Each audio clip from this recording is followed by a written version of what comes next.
penjaminan mutu pelayanan di puskesmas ya. Nah, untuk pengertian mutu sendiri, ini adalah kepatuhan terhadap standar yang telah ditetapkan. Ya, ini berdasarkan Crosby tahun 1984. Mutu adalah memenuhi bahkan melebihi kebutuhan dan keinginan pelanggan melalui perbaikan seluruh proses secara berkelanjutan berdasarkan Zimmerman. Ya. Mutu pelayanan kesehatan adalah kinerja yang menunjuk pada tingkat kesempurnaan pelayanan kesehatan yang di satu pihak dapat menimbulkan kepuasan kepada pasien sesuai tingkat kepuasan rata-rata penduduk, serta di pihak lain tata cara penyelenggaraannya sesuai dengan standar dan kode etik profesi yang telah ditetapkan oleh Kementerian Kesehatan. Ya. Jadi Kementerian Kesehatan itu bersama organisasi profesi sebenarnya sudah menetapkan kode etik masing-masing profesi kesehatan ya.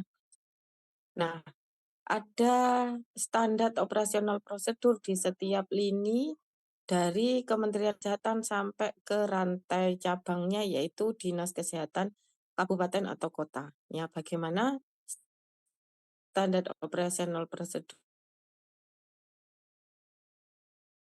standar untuk pelayanannya yaitu puskesmas, bahkan puskesmas pembantu, posyandu dan sebagainya. Nah, SOP itu sudah dibuat sedemikian rupa oleh Kementerian Kesehatan dan kalau itu sudah dilakukan artinya semua pelayanan kesehatan, semua tindakannya itu sesuai dengan standar artinya memenuhi mutu yang diinginkan oleh pasien gitu ya. Bahkan kalau melebihi artinya dia sudah melampaui dari mutu standar yang dipersyaratkan. Perspektif mutu itu sendiri adik-adik ditinjau dari berbagai perspektif, yaitu berdasarkan penerima pelayanan kesehatan, jadi pasiennya, profesi tenaga pelaksana tenaga profesionalnya, baik itu apoteker, dokter, perawat, dan sebagainya. Jadi mutunya berdasarkan kinerja dari personnya, penerima pelayanannya yaitu pasiennya.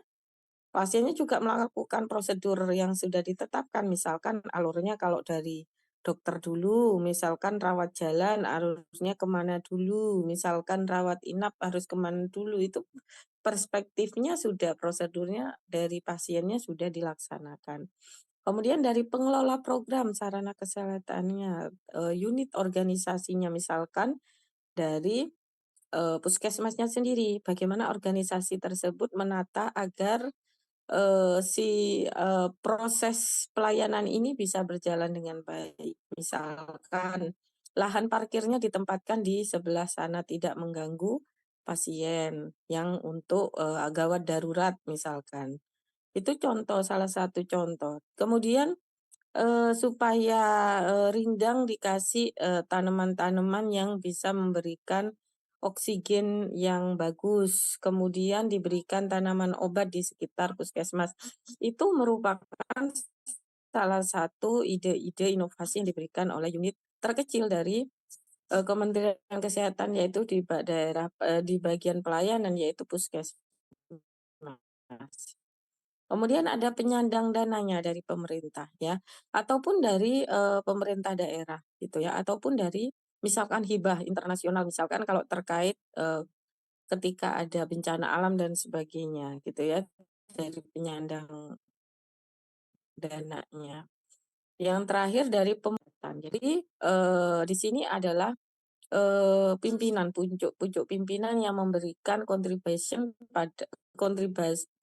pada, decision maker-nya. Bagaimana dia memutuskan untuk memberikan pelayanan kesehatan yang terbaik, baik itu dari menterinya sampai ke pemerintah daerahnya, misalkan bupati atau gubernur gitu ya, supaya pelayanan kesehatan ini berjalan dengan optimal sesuai dengan mutunya.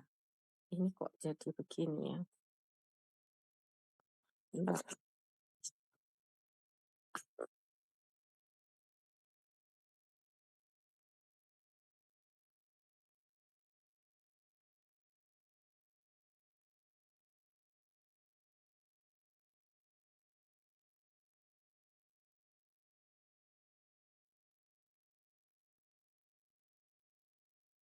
Kalau di PPT tidak anu ya, sudahlah nanti, adik-adik bisa lihat di PPT-nya nggak error seperti ini, kalau di HP saya jadi error ini.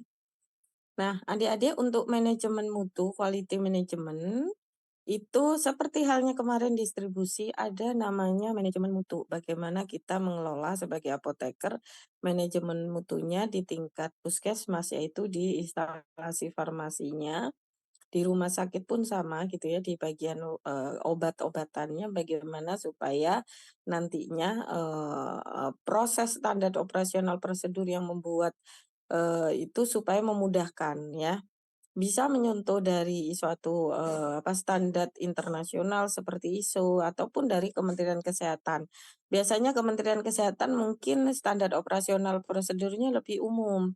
Adik-adik sebagai leader nanti di tingkat puskesmas gitu ya, di instalasi farmasinya, di bagian obat gitu ya, dan sediaan farmasinya, alat kesehatan, maka harus membuat, SOP itu lebih spesifik yang bisa dilaksanakan oleh anggotanya, baik itu TTK ataupun pembantu, di dalam pembantu,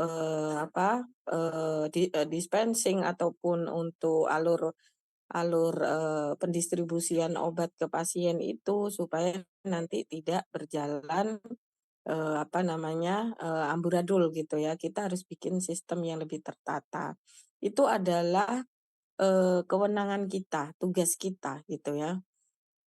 Nah, ini seluruh aktivitas kegiatan fungsi manajemen dan kebijakan tugas tanggung jawab yang dituangkan dalam bentuk merencanakan dulu. Merencanakannya bagaimana? Kalau di puskesmas itu sebenarnya enak ya, langsung masuk ke instalasi farmasi kabupaten. Kita tinggal minta apa saja. Kita tidak perlu memilih distributornya obat ini kemana ya, obat ini kemana ya. Kalau apotik berbeda lagi, pemilihan distribusi itu sangat berperan karena berhubungan dengan diskon dan, lain-lainnya. Misalkan expired date-nya cukup lama, misalkan produknya lebih lebih, lebih, cepat gitu, kecepatan datangnya dan sebagainya. Nah, kalau ini hanya terkait dengan perencanaannya, oh 3 bulan, di bulan-bulan Mei ini biasanya banyak terjadi DB gitu ya, maka saya harus stok cairan lebih banyak. Kita harus membuat perencanaan itu berdasarkan, epidemiologi konsumsi gitu ya, dari mungkin data-data bulan-bulan sebelumnya atau tahun sebelumnya. Nah, yang kedua terkait kendali mutu, bagaimana supaya obat-obatan yang ada di puskesmas tetap bermutu, termasuk ketika disimpan, misalkan dalam bentuk kardus-kardus, kan banyak dikirim dari instalasi farmasi, kita meminta berapa jumlahnya. Maka kita harus tempatkan ada paletnya gitu supaya tidak menyentuh langsung dengan lantai gitu ya. Jaminan mutunya, nah artinya yang expired sendirikan, yang obat yang berhubungan dengan alkohol disendirikan, kan tetap kita butuh, obat-obatan yang sifatnya darurat ya, alkohol itu pasti ada, misalkan perlu jahit, terus ada yang namanya, anestesinya meskipun anestesi setempat gitu ya, anestesi lokal gitu ya. Nah, itu jadinya, penyimpanannya gimana? Jangan-jangan diperjualbelikan, jangan-jangan hilang gitu ya. Maka harus dijamin kualitasnya, mutunya ya. Peningkatan mutu. Nah, mutunya, kalau bisa lebih baik lagi penyimpanannya. Kalau dia stabilnya di suhu, ada kulkas gitu ya, harus dengan sealer, maka kita disimpannya di situ. Kendali biaya dalam status sistem mutu, bagaimana kita mengendalikan biayanya, seandainya memang, di situ ada pembiayaan ya. Biasanya mungkin ada obat, kalau yang dilayani berdasarkan, BPJS ataupun dengan jaminan, sosial, jaminan kesehatan nasional gitu ya, yang diakui pemerintah atau pemerintah daerah atau bahkan mungkin dari, institusi, atau industri ataupun, institusi tertentu gitu ya, kita bisa mengendalikan, sistemnya seperti apa. Tapi kalau biasanya di puskesmas, cenderung ke arahnya lebih ke arah, secara nasional jaminan kesehatannya. Nah, itu kita harus bisa mengendalikannya dalam jumlah sistemnya. ini, bisa diklaimkan, ini tidak bisa diklaimkan. Sehingga kalau tidak bisa diklaimkan artinya dia harus berbayar gitu ya. Maka ini juga menjadi tanggung jawab kita sebagai leader ya. Berdasarkan Permenkes 75 tahun 2014, puskesmas itu merupakan posisi fasilitas pelayanan kesehatan tingkat pertama sebagai subsistem upaya kesehatan dalam sistem kesehatan nasional. Nah, definisinya adalah Fasyankes fasilitas pelayanan kesehatan yang menyelenggarakan UKM, unit kesehatan masyarakat dan unit kesehatan pratama tingkat pertama ini ya, yang mengutamakan upaya promotif dan preventif. Jadi sebenarnya puskesmas itu bukan kuratif ya adik-adik. Jadi bukan pengobatan. Harapannya itu, kalau kalian nanti PKPA di puskesmas itu cenderung ke arah promotif. Sebelum terjadinya penyakit, pencegahan itu yang dilakukan oleh, kita, terutama di puskesmas, apoteker di adalah puskesmas, untuk mencapai derajat kesehatan masyarakat, ya, bukan kuratif. Kalau kuratif biasanya sudah di rumah sakit, artinya udah pengobatan, udah sakit, ya. Nah, biasanya kalau sudah kuratif pasti akan dirujuk, ya. Nah, oleh karena itu harapannya pekerjaan dari kalau adik-adik nanti praktek di, puskesmas, di saat apoteker itu cenderung ke arah promotif dan preventif. Adik-adik akan disuruh bikin brosur promosi kesehatan kepada pasien, misalkan ada jadwal tertentu programnya misalkan untuk lansia, anak-anak, untuk, ibu hamil dan anak-anak begitu ya. Jadi ini adalah tugas, kita sebagai apoteker di puskesmas. Bagaimana kita mengerjakannya ya. Tugasnya melaksanakan kebijakan kesehatan untuk, mencapai tujuan pembangunan kesehatan di wilayah kerjanya dalam rangka mendukung terwujudnya kecamatan yang sehat ya. Jadi memang puskesmas biasanya ada di wilayah kecamatan, bisa 1, 2, atau lebih dari 2 ya. Bahkan yang ada yang namanya pustu atau puskesmas pembantu. Fungsinya penyelenggaraan UKM tingkat pertama di wilayah kerjanya dan penyelenggaraan UKP tingkat pertama di wilayah kerjanya. Ini berdasarkan Undang-Undang tahun 2014 ya. Nah, untuk melaksanakan UKM dan UKP tingkat pertama ini harus menyelenggarakan apa? Manajemen ya, pelayanan kefarmasian, memberikan pelayanan kepada pasien gitu ya. Bisa rawat jalan, rawat inap gitu ya, ataupun bisa, di UGD gitu atau VK di bagian, apa namanya, kandungan gitu ya, melahirkan gitu ya. Nah di sini adik-adik, bisa aja ya adik-adik nantinya bukan cuma sebagai leader di instalasi farmasinya, bisa aja nanti adik-adik ditunjuk sebagai kepala puskesmas kalau misalkan di luar Jawa gitu itu. Kalau selama ini memang, bargaining dari dokter itu sebagai kepala puskesmas, tapi, tidak menuntut kemungkinan kalau suatu saat nanti adik-adik ada di posisi tersebut, maka memang manajemen ini perlu dilakukan. Lingkup terkecilnya di instalasi farmasi di puskesmas pun itu yang memanage adalah apotekernya. Dengan jumlah sekian harus bisa mencukupi, ya. Kalau kadang gini, kita itu membuat permintaan kepada instalasi farmasi misalnya minta 100, tapi dari instalasi farmasi karena dibagi dari seluruh puskesmas karena turunnya dari Kementerian Kesehatan hanya sedikit, jadi cuma dikasih 50. Bagaimana mengkondisikan 50 tersebut cukup untuk 1 bulan misalkan.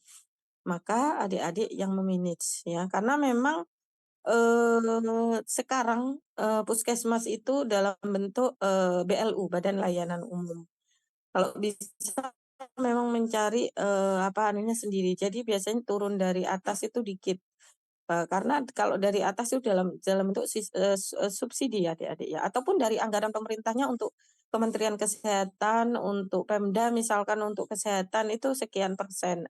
Misalkan turun dari tahun sebelumnya, maka adik-adik memang harus mengkondisikan seperti itu.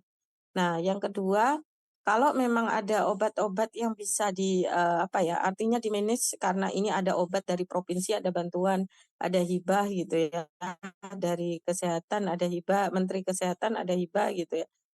Bisa dimaksimalkan stok tersebut untuk mencukupi kebutuhan yang memang ada di puskesmas. Jadi bagaimana kita mengatur memanagenya, alurnya bagaimana supaya nanti stok di gudang, kemudian kecukupan dengan pasien, kecukupan terhadap pelayanan kesehatan tuh bisa maksimal gitu ya. Kemudian pelayanan keperawatan kesehatan masyarakat untuk perawatnya bagaimana ya, supaya nanti kita benar-benar mengontrol obat tersebut. Memang ada beberapa obat kalau puskesmas kita sebagai apoteker itu cenderung sesuai jam kerja adik-adik ya.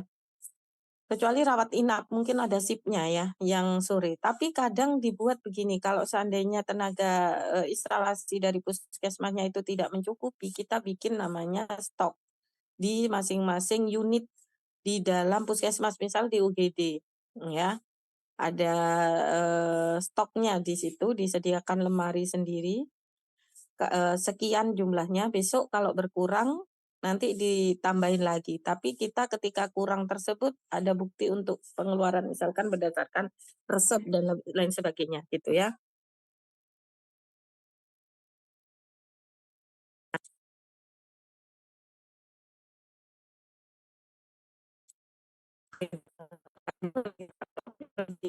Di bagian keperawatan gitu ya, rawat inap gitu ya.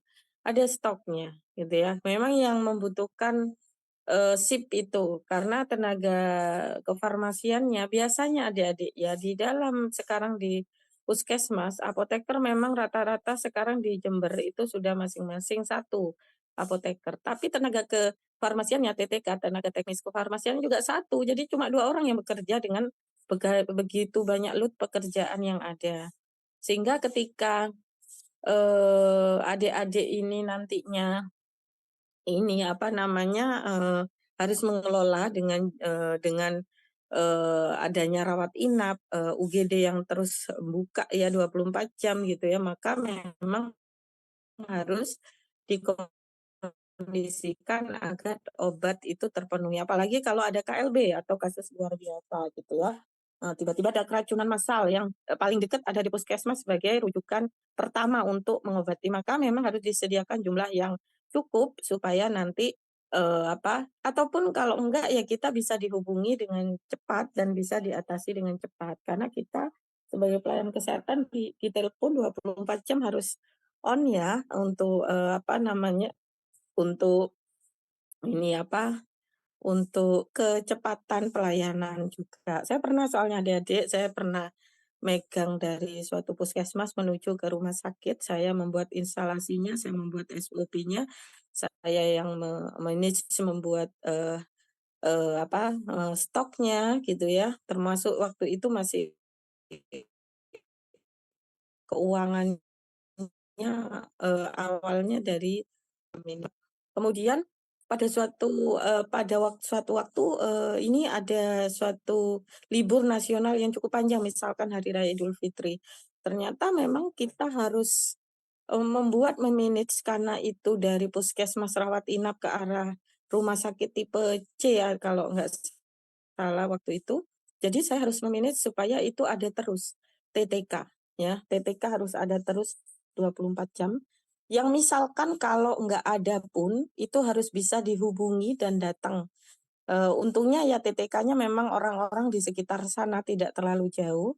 Jadi karena itu hari libur nasional gitu ya, jadi suatu waktu memang akhirnya ada kasus luar biasa, cairan sempat habis gitu ya, tapi dihubungi TTK-nya datang. Jadi tetap dikontrol, tetap saya yang menghubungi TTK supaya cepat datang karena rumah saya jauh ya, rumah saya jauh, saya tidak bisa datang. Tapi TTK yang dari sana bisa menghandle gitu ya, saya harus menghubungi karena butuh cairan banyak gitu ya, karena ada KLB gitu ya. Akhirnya ada muntaber ya, kemudian datang, dikondisikan. Jadi ketika mau liburan panjang pun gitu ya, kita minta ke instalasi farmasi kabupaten tuh harus merencanakannya jauh-jauh hari. Jadi ini libur panjang misalkan karena hari raya gitu ya, seminggu. Kalau ada apa-apa kita harus siapkan ini, planning-nya sampai sejauh itu adik-adik. Bukan jadi, oh ini di bulan kemarin, di tahun kemarin kayaknya nggak ada masalah, segini cukup, nggak bisa begitu juga. Jadi kita punya buffer stok yang bisa dihitung adik-adik, berapa penjagaannya kalau misalkan ada kasus-kasus tertentu ya, karena itu libur panjang.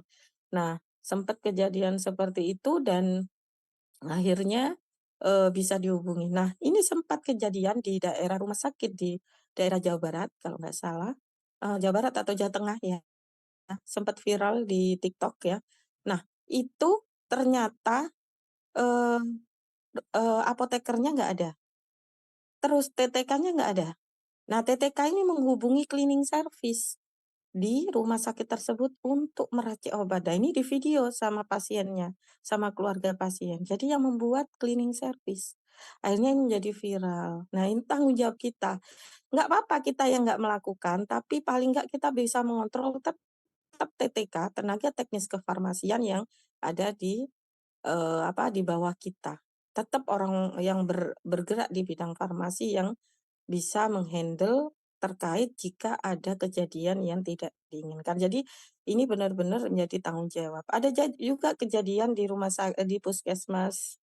Kemarin Bu Nargis itu cerita, saya kunjungan ke sana di puskesmas Kaliwates ya. Dia cerita bahwa sebenarnya pada, di VK di sana, tidak disediakan banyak obat terkait untuk obat-obat eklamsia, preeklamsia. Nah, karena obat-obat di situ biasanya untuk, adanya di rumah sakit. Nah, ternyata ada kejadian preeklamsia, sampai eklamsia, bukan pre lagi, eklamsia, dia periksanya di klinik, di perawat, ya, perawat di, praktek perawat. Ketika ada masalah, masuklah di puskesmas. Di puskesmas sudah, sangat darurat sekali, akhirnya dari puskesmas, tidak bisa menyiapkan karena memang peralatan kurang memadai di VK-nya termasuk obat-obatnya. Akhirnya dirujuklah ke rumah sakit. Di rumah sakit tidak sempat tertolong, meninggal. Akhirnya sampai yang namanya Puskesmas Kaliwates didatangi oleh Dinas Kesehatan Provinsi, Kementerian Kesehatan terkait kelengkapan standar operasional prosedur terkait kegawat daruratan untuk di VK ya. Jadi ternyata memang, dari, obat-obatannya itu memang belum memenuhi, untuk standar kegawat daruratannya. Nah akhirnya, dari Kementerian Kesehatan sepertinya sudah, harusnya memenuhi karena kalau dilihat dari SOP-nya, apalagi di daerah Jember, di daerah Jawa ya, itu seharusnya terpenuhi semua kebutuhan, kecuali di daerah terpencil ya, kebutuhan dari peralatan maupun, sediaan alat kesehatan maupun sediaan farmasinya. Ternyata sampai ada kejadian yang meninggal. Nah, ini yang akhirnya jadi temuan, sempat harus apotekernya menjelaskan begini begini begini dan sebagainya gitu ya, termasuk kronologis dari, pasien tersebut sehingga ini adalah peran, pihak kepala puskesmas itu, meminta juga, penjelasan dari apotekernya, karena yang bertanggung jawab apotekernya. Dan di situ apotekernya cuma satu, TTK-nya satu di setiap puskesmas. Jadi benar-benar, seluruh, program-program obat dan, yang berhubungan dengan, monitoring penjaminan mutu terkait obat, distribusi ataupun stok opname, expired, kemudian, bagaimana mengkondisikan, obat-obat yang beresiko tinggi, beresiko rendah, penyimpanannya, termasuk pendistribusian sampai ke pasien, screening resep dan sebagainya kita yang mengontrol. Luar biasa pekerjaannya. Beliau Bu Narkis sampai bercerita memang pekerjaan apoteker di puskesmas tidak sedikit, luar biasa. Itu banyaknya. Ya apalagi kalau pasiennya itu banyak karena dia melayani dari beberapa desa ya. Misalnya satu kecamatan kan tidak sama ya, ada yang melayani 9 desa, ada yang melayani cuma 5 desa gitu ya. Dan setiap desanya juga kakaknya kan juga berbeda. Jadi belum tentu akan sama pekerjaannya. Ya kalau kebetulan kalau desanya itu sedikit ya, mungkin pekerjaannya load-nya nggak terlalu besar ya.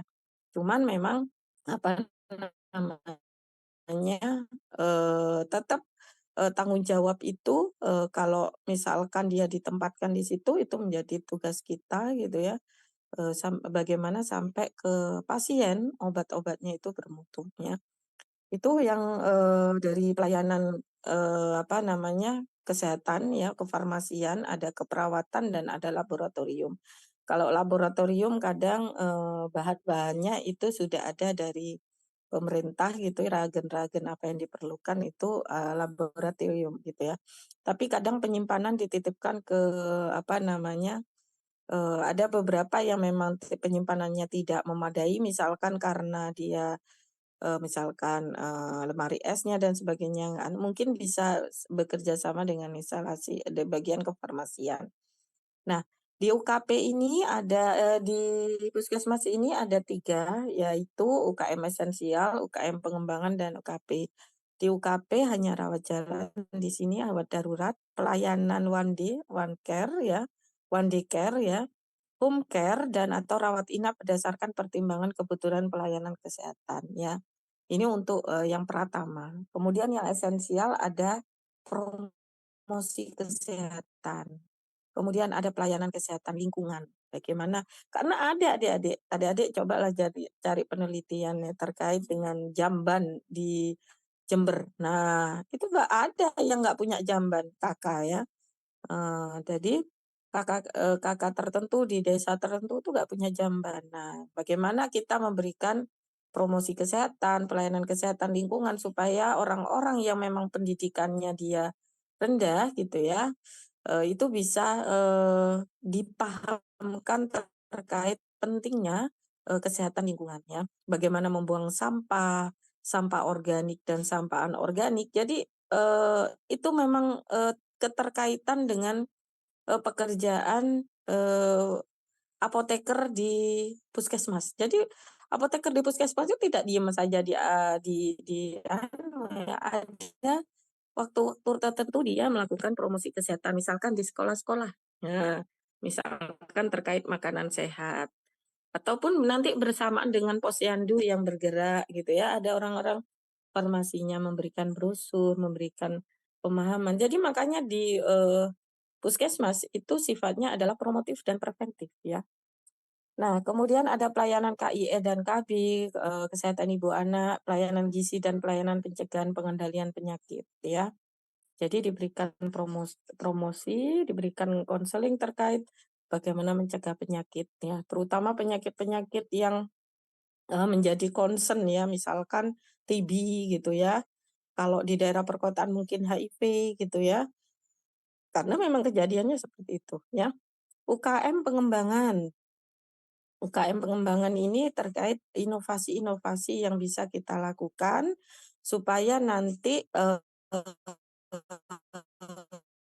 mempermudah dalam pelaporan terhadap dinas kesehatan. Karena penanggung jawab kita ketika kita instalasi farmasi bertanggung jawab terhadap dinas kesehatan, laporannya dinas kesehatan. Kalaupun nanti ada obat-obat narkotik, psikotropik, maka juga laporan ke Kementerian Kesehatan melalui Sipnap gitu ya, atau melalui, apa namanya, kalau dulu itu, ke dinas kesehatan juga ke Bepom ya. Kalau sekarang sudah pakai by system semua. Bersifat ekstensifikasi dan intensifikasi pelayanan. Jadi lebih berinovasi, memperluas jaringan supaya, nantinya mempermudah untuk melayani masyarakat. Contoh ya, ada di daerah, puskesmas daerah Rawa Tengah itu ada alumni dari UNED, dia mahasiswa skripsi bimbingan saya ya, dia dulu mengambil di komputasi adik-adik. Mengambil di komputasi untuk skripsinya gitu ya, jadi memang tidak, nge-lab gitu ya, komputasi saja, docking membandingkan docking dengan program Kisar, Kisarnya pakai Unscramble dulu. Saya kasih, apa, suatu jurnal tapi dia menggunakan, programnya berbeda, dockingnya pakai yang free, trial gitu ataupun free download gitu ya, untuk aplikasinya. Kemudian dibandingkan dengan Kisar, program Kisar pakai Unscramble yang ada di, apa, komputer di atas itu bisa di-download juga, free juga gitu ya. Nah, itu dibandingkan gitu, karena dia tertarik di situ, akhirnya ketika di puskesmas dia senang pakai menggunakan komputasi. Dia belajar coding gitu ya, dia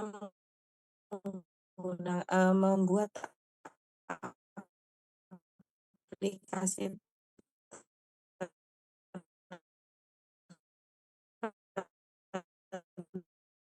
itu ketika di puskesmas. Membuat aplikasi untuk mempermudah dari posyandu, dari perawat, rawat inap, rawat jalan, VK, UGD, dan sebagainya dalam 1 bulannya melalui aplikasi tersebut.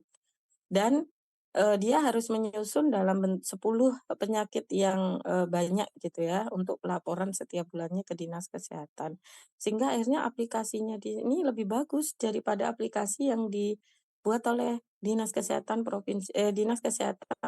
Pemda Jember. Hanya sama Pemda dia mendapat reward-nya, aplikasinya bisa dipakai di puskesmas gitu ya. Jadi memang ada intensifikasi untuk berinovasi, untuk mempermudah. Jadi ini ada pengembangan-pengembangan yang harapannya prioritas dan kekhususan wilayah kerjanya yang mungkin, luas misalkan bisa dipermudah dengan aplikasi tersebut. Karena kita akan meminta data itu dari banyak orang. Nah, supaya banyak orang itu tidak menyulitkan kalau bentuk luring misalkan bentuk kertas-kertas yang kita kumpulkan, kita melaporkan kan agak kesulitan ya. Karena saya pernah mengalami dulu masih, eee eee, konservatif ya meminta data dari, rawat inap, rawat inapnya ada rawat inap 1, rawat inap 2, 3 karena, dia dari puskesmas rawat inap ke rumah sakit tipe C. Nah, itu rawat inapnya udah banyak ya. Bednya sudah banyak gitu ya, sehingga dari rawat inap 1, 2, 3 belum lagi ke rawat jalan itu kan ada poli-polinya gitu ya, kalau di puskesmas mungkin cuma 2 ya, poli gigi sama poli umum saja. Kemudian di, VK, kemudian di UGD, nah kita merekap itu. Nah memintanya datanya terus direkap. Nah kita, kadang, bidannya juga, merasa terbebani kalau mungkin dengan aplikasi tertentu mungkin diajari akhirnya lebih mudah. Apalagi setiap orang sekarang sudah melek dengan teknologi, dengan, digital bisa pakai HP gitu untuk mengisi datanya gitu, akhirnya, bisa dilakukan. Ketika promosi gitu ke posyandu gitu untuk mencari kuesioner data, bagaimana pelayanan kefarmasiannya, bagaimana cara kita memberikan, edukasi terkait misalkan toga, terkait apapun saja itu juga bisa menggunakan, intensifikasi inovasi yang kita buat untuk masyarakat. Jadi beda ya kalau tenaga teknis kefarmasian itu teknis aja. Dia memang tugasnya,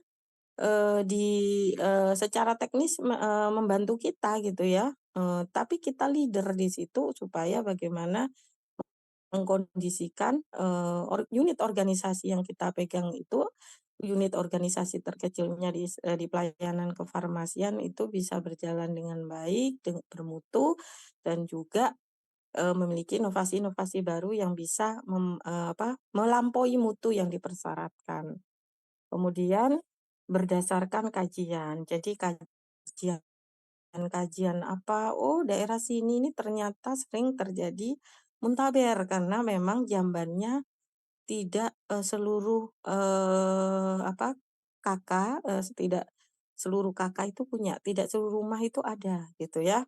Jadi, harusnya bagaimana gitu ya. Nanti kita bisa berdiskusi dengan pemerintah daerah, ataupun nanti bisa berdiskusi dengan perguruan tinggi, mungkin nanti kalau KKN ke sini saja membantu orang-orang yang memang di daerah sini gitu ya. Itu bisa jadi umpan balik, makanya ketika, perguruan tinggi ini datang ke magang, tempat magang-magang di profesi, itu akan kelihatan umpan balik stakeholder ke, perguruan tinggi gitu ya. Ini adalah lingkup dari, puskesmas. Kemudian program-program puskesmas apa saja dari esensial maupun yang pengembangan. Yang esensial tadi ada promosi kesehatan, kesehatan lingkungan, KIA, KB gizi, pencegahan pengendalian penyakit tidak menular ya, penyakit tidak menular, kemudian ada penyakit menular. Contohnya penyakit, apa namanya, tidak menular misalnya kulit gitu ya, penyakit ada penyakit, yang menular misalnya kusta memang menular ya. Misalkan penyakit diabetes ataupun tekanan darah tinggi gitu ya, ataupun kalau penyakit menular ini contohnya TB gitu ya. Itu yang sering terjadi. Kemudian yang kelima, surveillance dan sentinel SKDR ya. Jadi surveillance ini mensurvei ya. Jadi kuisoner-kuisoner ya. Apalagi kalau ada epidemiolog yang bekerja sama misalkan kesehatan masyarakat, nanti bagaimana promosi kesehatannya, bagaimana penyuluhan kesehatannya, bagaimana surveillance terkait lingkup ada perusahaan-perusahaan yang ada di situ. Itu bisa bekerja sama dengan apoteker misalkan perusahaan industri rumah tangga yang apakah dia memenuhi standar untuk, mmm, sumber daya manusia ataupun sumber daya bahan-bahan bakunya gitu ya. Apakah sudah memenuhi mutu, itu menjadi upaya kesehatan yang esensial. Nah, yang pengembangan contohnya usaha kesehatan sekolah, UKS-nya ada nggak setiap sekolah gitu ya. Kemudian kesehatan jiwa. Nah, ini juga kita kadang suatu waktu akan, datengin misalkan orang gila kan kadang nggak bisa ya datang ke puskesmas gitu ya, meskipun nanti ada keluarganya. Nah, ada keluarganya pun kalau memang obat yang diberikan dalam bentuk injeksi kan nggak bisa juga si, keluarga untuk menginjeksikan. Jadi kadang, apoteker bisa ada beberapa yang memang ada yang mengalami gangguan jiwa bisa datang ke sana bersama dengan perawat gitu ya, memberikan obatnya karena obat-obatnya cenderung sifatnya adalah, SSP, susunan saraf pusat gitu ya. Jadi, nanti bisa bagaimana menjaga suhunya, injeksinya supaya dia tetap bermutu sampai diinjeksikan ke pasien gitu ya. Nah ini biasanya kan kadang ada yang, kalau nggak diberikan obat tersebut dia, mulai, melakukan hal-hal yang tidak diinginkan. Tapi kalau sudah diberikan dia masih bisa hidup bermasyarakat dengan baik ya. Ini kejadian adik-adik, ada di lingkungan itu pasti begitu. Jadi kalau obatnya bisa dalam bentuk minum, dia diberikan minum dia masih mau gitu ya, ini obat memang gitu ya, masih mau, minum gitu nggak apa-apa. Tapi kadang kan sudah tidak bisa diajak berkomunikasi dan sebagainya, maka ini menjadi tanggung jawab kita di pelayanan kefarmasian juga, gitu. Kemudian yang ketiga ada kesehatan gigi dan mulut, ada memang di Poligigi, ada pengobat tradisional, jadi biasanya ada, program-program penanaman toga, mungkin bisa di sekitar, puskesmasnya ataupun nanti ketika ada promosi kesehatan bersama dengan orang-orang, misalkan posyandu, bagaimana memperlancar ASI gitu ya, supaya menanam apa, bukan cuma tanaman ini, bagaimana supaya kalau menggunakan obat-obat tradisional, kita bisa memberikan penyuluhan di situ. Kesehatan olahraga ya, memberikan exercise kepada orang-orang yang memiliki, penyakit-penyakit kronis, kesehatan kerja gitu ya, bagaimana me-manage agar, antara istirahat dan juga bekerja itu, seimbang gitu ya, kesehatan indera, kemudian kesehatan usia lanjut usia ya. Nah, keperawatan kesehatan masyarakat, ada surveillance matra ya. Di sini memang, tentunya, memerlukan pengembangan-pengembangan seperti ini, makanya diperlukan apoteker di setiap, puskesmas. Kedudukan puskesmas ini, jadi dinas kesehatan itu, dia ada 2 yang dia pantau, yang dia menjadi tanggung jawabnya adalah puskesmas dan rumah sakit. Puskesmas adalah promosi dan preventif, rumah sakit sebagai kuratifnya. Nah, di sini bisa kabupaten kota sebagai UPT ya, unit pelaksana teknis Dinas Kesehatan Kabupaten Kota berupa rumah sakit daerah dan puskesmas.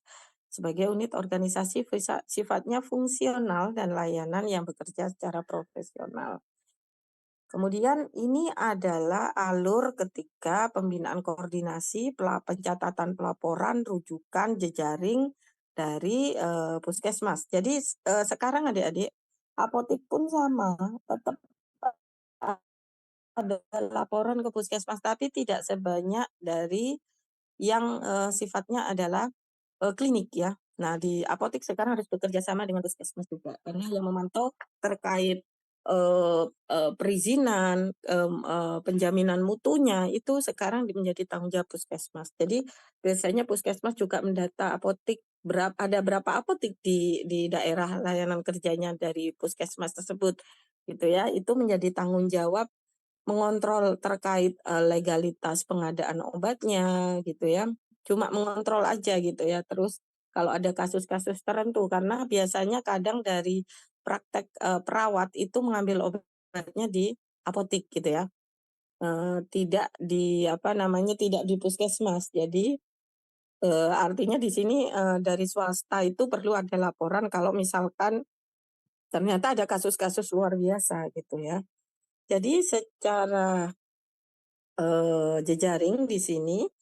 Dari Posyandu-Posyandu, ada Posyandu, ada Posbindu, ada Poskesdes, Kesehatan Desa, Posmaldes ya.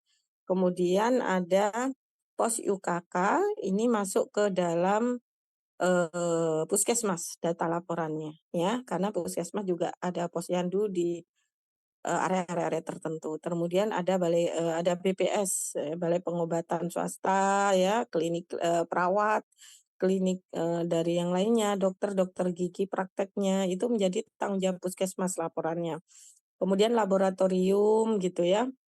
Kemudian ada pustu, apotik. Nah, apotik ini juga tanggung jawabnya puskesmas ya. Kemudian, klinik Pratama ya, klinik Pratama itu contohnya ada klinik-klinik kecil yang ada dokter dan juga, klinik utamanya itu juga, laporannya ke puskesmas gitu ya. Nanti dari puskesmas perlukan rujukan itu ke rumah sakit, tapi untuk pelaporan dan pencatatan itu ke dinas kesehatan ya. Jadi penanggung jawab secara administrasi memang ke dinas kesehatan, tapi untuk rujukan ke rumah sakit. Tapi puskesmas ini kalau dilihat dari panahnya adik-adik ini kemana-mana. Itu tanggung jawabnya besar sekali ya. Maka dari itu setiap puskesmas sekarang diharapkan penanggung jawabnya adalah apoteker. Ya. Nah, alur pelayanan puskesmas itu ada pasien pengunjung masuk ke UGD ya. Kalau misalkan dia di UGD ini, ada konseling gizi kalau misalkan dia, apa namanya, perlu konseling gitu ya. Kalau misalkan dia,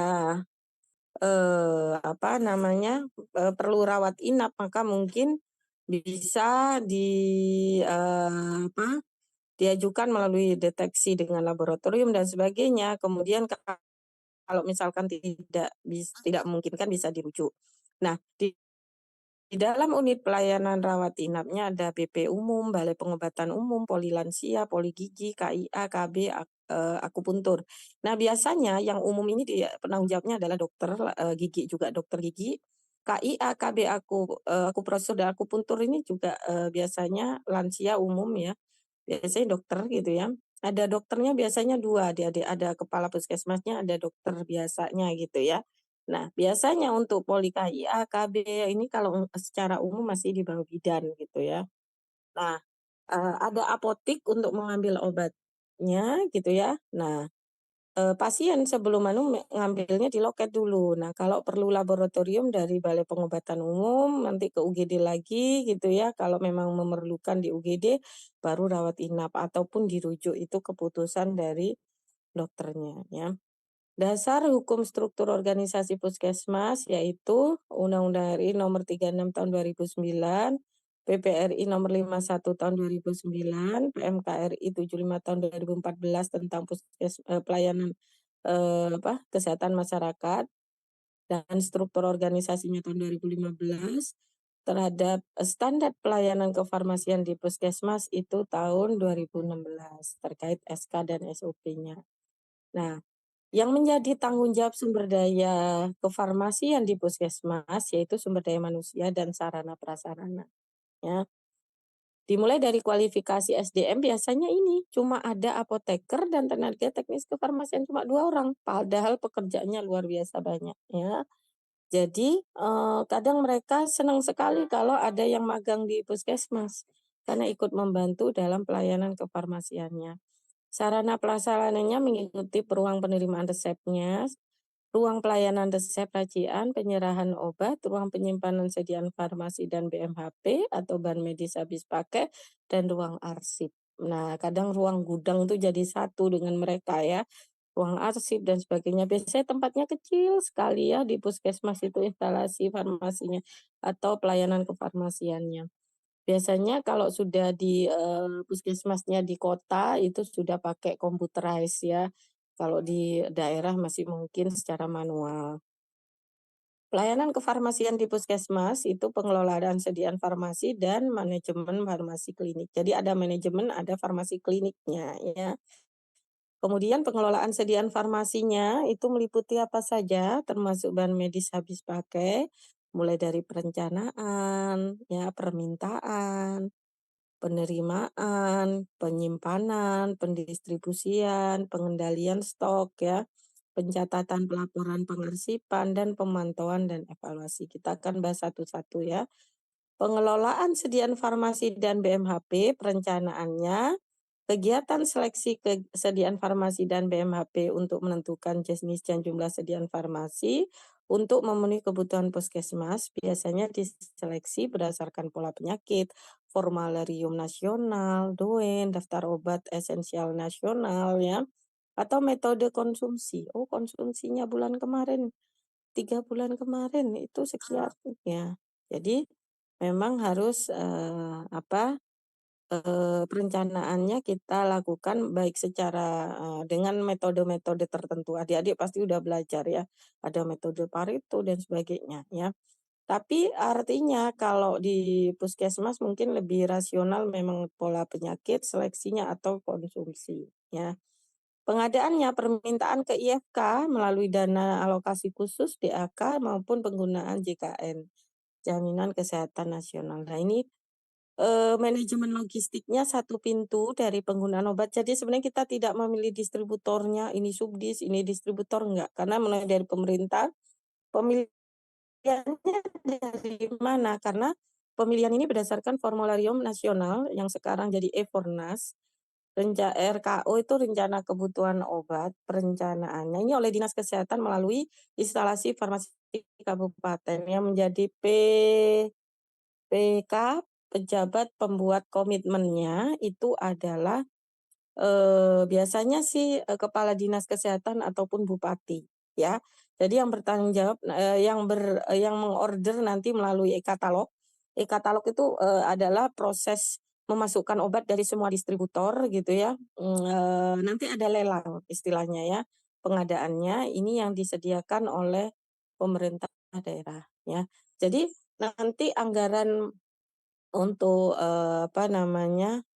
kesehatan oleh pemerintah daerah dalam 1 tahun di RA, kalau di RA, rencana anggaran belanja daerah, RAP, RABD ya, itu dikelola berapa persen yang memang untuk kesehatan, untuk obat gitu ya.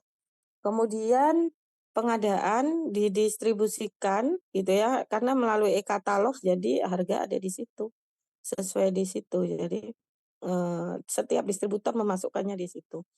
Jadi nanti, dilelang nanti yang, yang masuk ini, distributor mana gitu ya. Nah, kemudian didistribusikan, disimpan di instalasi farmasi melalui GDP maupun GSP, Good Distribution Practice, dan GSP, Good Storage Practice. Ini adik-adik udah dapatkan yang minggu lalu ya.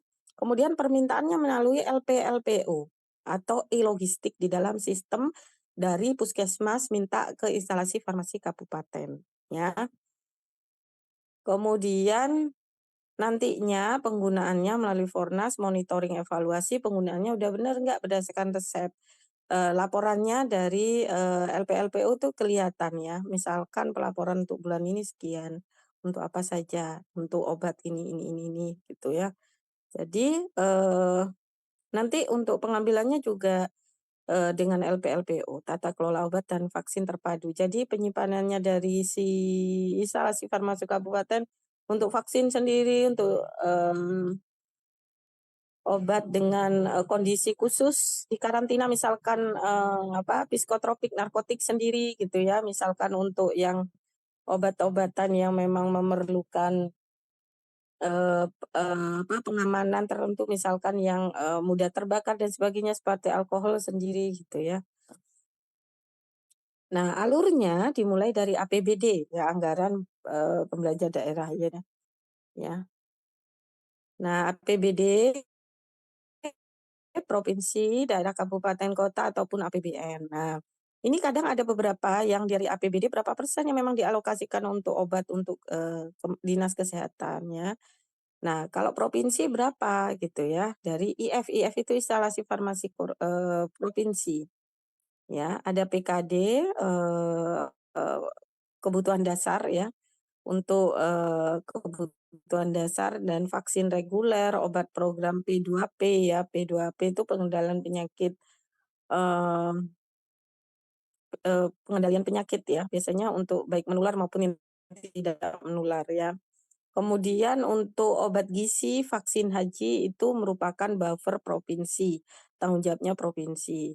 Kalau kota ini contohnya adalah buffer untuk kabupaten kota, puskesmas yang ada di kabupaten tersebut, berapa kecamatan gitu ya. Kalau dari kementerian ini bisa, APBN itu ada dana alokasi khusus DAK yang memang khusus, kalau ada KLB, kasus luar biasa, misalkan di Papua ada malaria, atau di sana, di, daerah Jember misalkan ada, DB, atau, demam berdarah. Nah, ini ada dana alokasi khusus yang butuh cairan banyak, maka ini bisa diarahkan melalui APBN.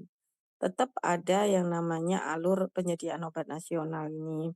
Nah, kalau dari kementerian ini ada embarkasi untuk vaksin, misalkan vaksin umroh haji seperti meningitis, seperti vaksin-vaksin yang lainnya gitu ya.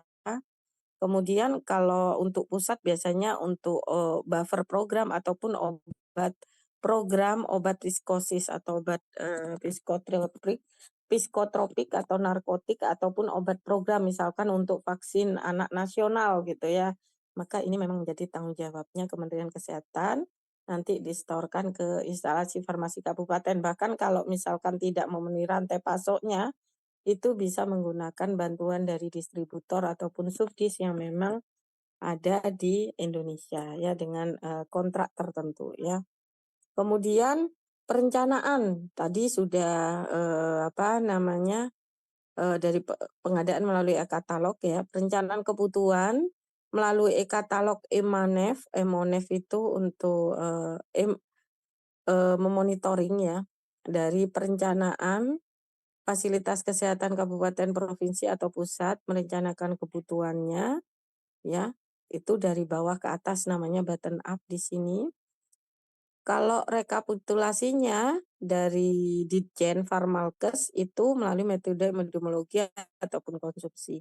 Kemudian rencana kebutuhan nasionalnya untuk e-katalog dikirimkan ke LKPP. Jadi ke pusat, kebutuhan nasional itu sekian. Butuhnya obat itu sekian persen dari alokasi anggaran secara nasional. Jadi nanti dibagi, pemerintah daerah sekian persen diambil alih, provinsi sekian, nasional sekian. Karena tidak mungkin nasional semua yang menanggung ya. Perencanaan kebutuhan kabupaten biasanya adalah, RSUD atau rumah sakit swasta apotek. Kalau provinsi biasanya rumah sakit, provinsi seperti kalau di Jawa Timur Sutomo gitu ya. Verifikasi terkait kebutuhan dari kabupaten kota, RKU Rencana Kebutuhan Kota ya. Kemudian kalau pusat itu obat program, verifikasi RKU dikirim ke LKPP ya. Nah, Emonef katalog obat, definisinya adalah sistem aplikasi yang digunakan untuk memonitoring dan mengevaluasi pengadaan obat berdasarkan katalog elektronik. Stakeholder-nya siapa? Kementerian Kesehatan, Direktur Oblik, dan Perbekes ya, dan penyedianya adalah industri farmasi atau PBF, Vaskes dan satuan kerja bidang kesehatan misalkan rumah sakit, apotek, PKM, dan Dinkes. Ini stakeholder-nya. Nah, output-nya harapannya dengan e-katalog, oh jumlah obat yang dipesan ini langsung terdata dengan baik. Oh yang amlodipin sekian, yang gliben sekian, di total sekian secara nasional. Kalau sudah masuk by system. Output-nya realisasi ketersediaan pengadaan obat secara katalog itu jelas, legal, resmi pengadaannya. Rencana kebutuhan obat tahun berikutnya itu bisa di apa ya, menjadi acuan supaya untuk tahun berikutnya besok sekitar sekian loh yang dibutuhkan gitu ya. Ini Emonef obatnya contohnya ya. Nah, pengelolaan sediaan farmasi dan BMHP. Nah, karena sudah mulai dari perencanaan, pengadaan, PKD dan IFK di Dinkes. Seksi farmasi di Dinas Kesehatan membuat RKU atau Emonef gitu ya. Kemudian Kementerian Kesehatan sampai ke Kementerian Kesehatan membentuk LKPP ya. Kemudian PPK login ke e-katalog LKPP. PPK ini yang bertanggung jawab nanti menandatangani. Jadi biasanya kalau ada apa itu KPK itu yang diciduk PPK-nya biasanya. Makanya harus hati-hati dia tanda tangan ya. Nah, PPK login ke e-katalog LKPP. Paket pengadaan obatnya sudah dilelang oleh misalkan oleh pemerintah yang sekian gitu ya. Pejabat pengadaannya siapa saja nanti melakukan e-purchasing, membayar deal dengan pihak penyedia, distributornya. Oh, sepakat harga sekian gitu ya. Terjadilah surat penetapan penyedia, PPK membuat SPK, surat perjanjian kerja, kemudian membuat surat pesanan, bukti pembelian, PPHP menerima obat. Jadi nanti dia akan membuat berita acara, PPK membuat laporan realisasi kepada Dinas Kesehatan, di sini yaitu Kabid Yankes, Kepala Bidang Pelayanan Kesehatan, Seksi Farmasi, terjadilah laporan realisasi pengadaan obat. Nah, itu masuk ke instalasi farmasi kabupaten. Itu alurnya. Tapi apakah yang bertanggung jawab adalah apoteker di puskesmas? Enggak. Ya, apoteker di puskesmas ini cukup tahu aja alurnya seperti ini. Karena di instalasi farmasi kabupaten pun ada apotekernya. Kalau dulu namanya gudang farmasi kabupaten, ada apotekernya sendiri.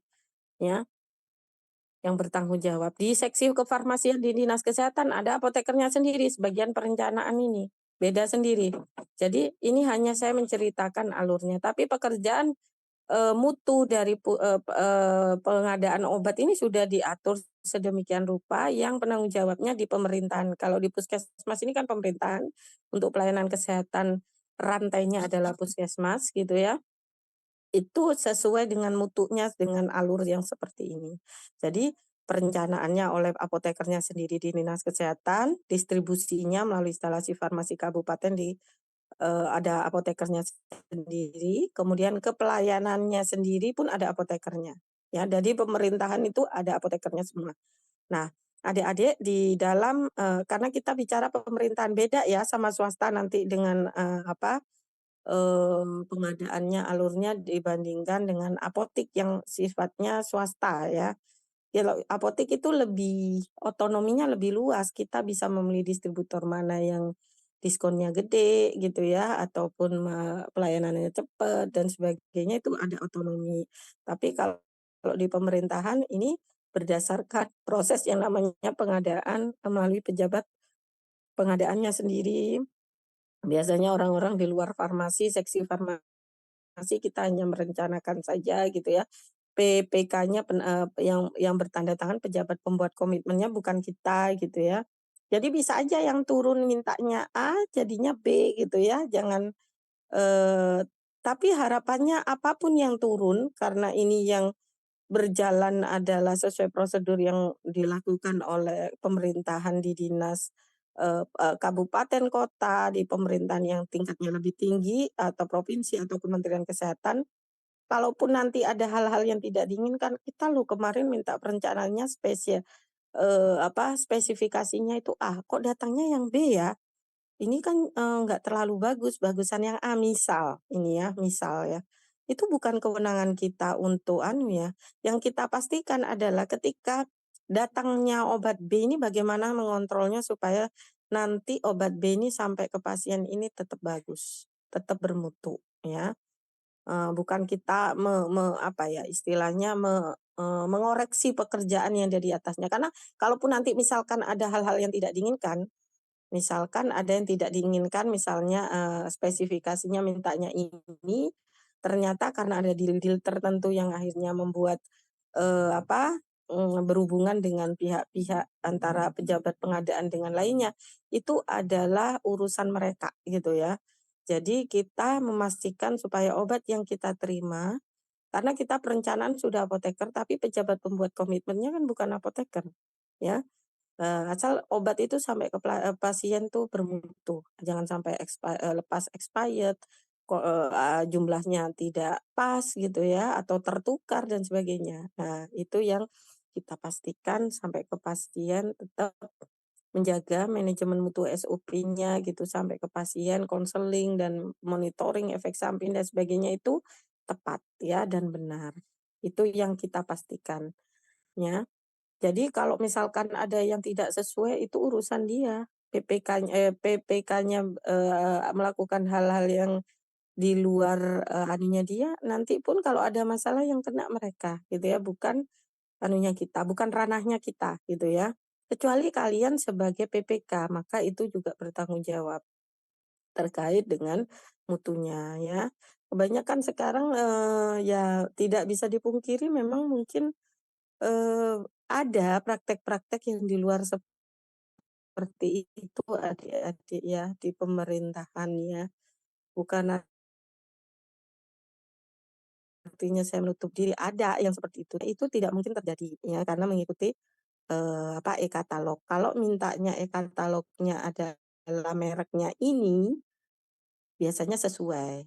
Yang berbeda itu kadang bukan di mereknya, tapi yang berbeda distributornya A pindah ke B. Karena ada deal-deal tertentu mungkin ya, gitu ya. Jadi, deal-deal tertentu itu pun biasanya, dalam bentuk, misalkan ya, deal-nya nanti akan memberikan kontribusi terhadap, pemerintah daerah itu dalam bentuk apa, misalkan, memberikan, memberikan pelayanan kesehatan dalam bentuk yang lainnya, pengabdian, misalkan memberikan sumbangan terkait, alat tertentu yang memang dibutuhkan oleh, pemerintah daerah terkait dengan kesehatan, misal sumbangan bed rumah sakit atau apa gitu kan bisa aja ya. Tapi intinya, di dalam, spesifikasinya biasanya kadang hampir sama gitu ya, yang berbeda hanya PBF-nya kadang mungkin PBF-nya. Kadang PBF, distributor kan mungkin diskonnya lebih kecil, dia ngambil yang diskonnya lebih gede gitu ya, ataupun hal-hal pertimbangan lainnya ya.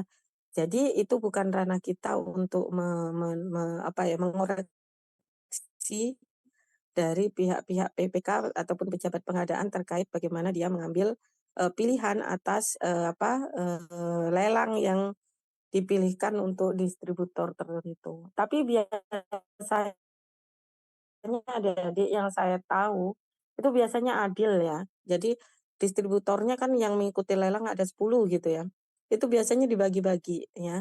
Dibagi-bagi misalkan untuk distribusi, AAM berapa rupiah, ini biasanya adil ya.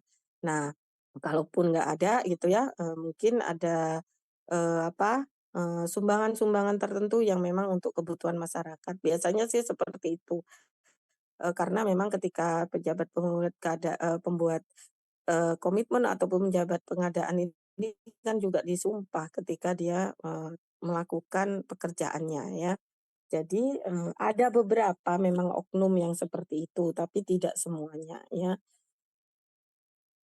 Nah, pengelolaan sediaan farmasi dan BMHP itu permintaannya, melalui LPLPO yang ditujukan ke instalasi farmasi kabupaten. Jadi kita kalau di pemerintahan di puskesmas hanya menuju satu pintu, yaitu di instalasi farmasi kabupaten.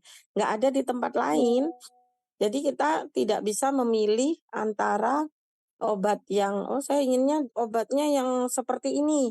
di distributor A gitu ya, nggak bisa. Sudah di instalasi farmasi kabupaten melalui form LPLPO.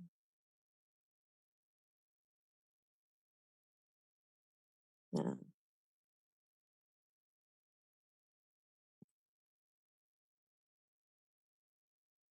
kemudian untuk penerimaannya ya udah dicek aja sesuai dengan LPLPO yang diminta, apakah sesuai nomor batch, jumlah, jenis ataupun kekuatan sediaannya bentuknya apa gitu ya.